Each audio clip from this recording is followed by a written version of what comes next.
12ویں امام جو غار میں ہیں، ان کی غیبت کا ایک زمانہ تھا جب لوگ ان سے ملاقات کرتے تھے.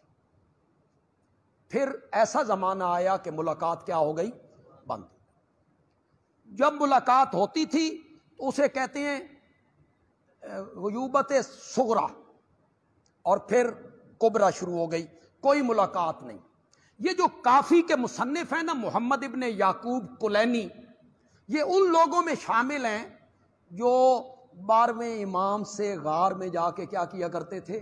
ملاقات.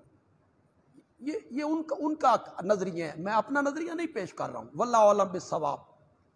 وہ ملاقات کرتے تھے.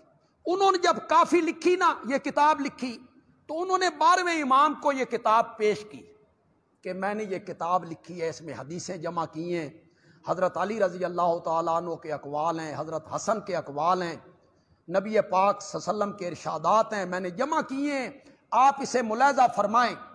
12ویں امام نے اس کتاب کو پڑھا، اور پڑھنے کے بعد اس کے ٹائٹل پہ لکھا ھذا کافن لشیعتنا، یہ کتاب ہمارے شیعوں کے لیے کیا ہے؟ کافی. اس لیے اس کا نام کیا پڑ گیا؟ کافی. سمجھ آ گئی آپ کو میری بات؟ یہ کہ علمی بات تھی جو میں عام علماء کو بھی یہ پتہ نہیں ہے کہ اس کو الکافی کیوں کہتے ہیں. اس کو الکافی کیوں کہتے ہیں؟ 12ویں امام نے مہر لگائی ھذا کافن، کہ یہ ہمارے ماننے والوں کے لیے کیا ہے؟ کافی. وہ کتاب الکافی جسے 12ویں امام نے اپنے ماننے والوں کے لیے کافی قرار دیا، اس کتاب میں روایت ہے، سنیے گا، پتہ نہیں کیسے انکار کر دیا جاتا ہے میرے آقا کی بیٹیوں سے. کافی کی روایت ہے، کافی کی، کہ نبی اکرم صلی اللہ علیہ وسلم نے 20 سال کی عمر کے قریب حضرت خدیجہ سے شادی کی.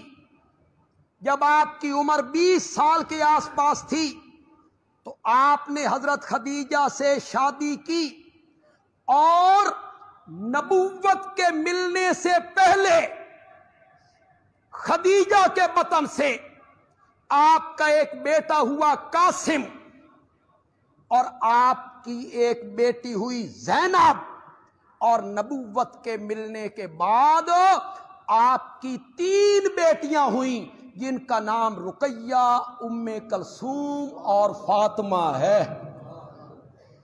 رہے گا حوالہ یاد کے کوئی نہیں رہے گا؟ کس کتاب میں؟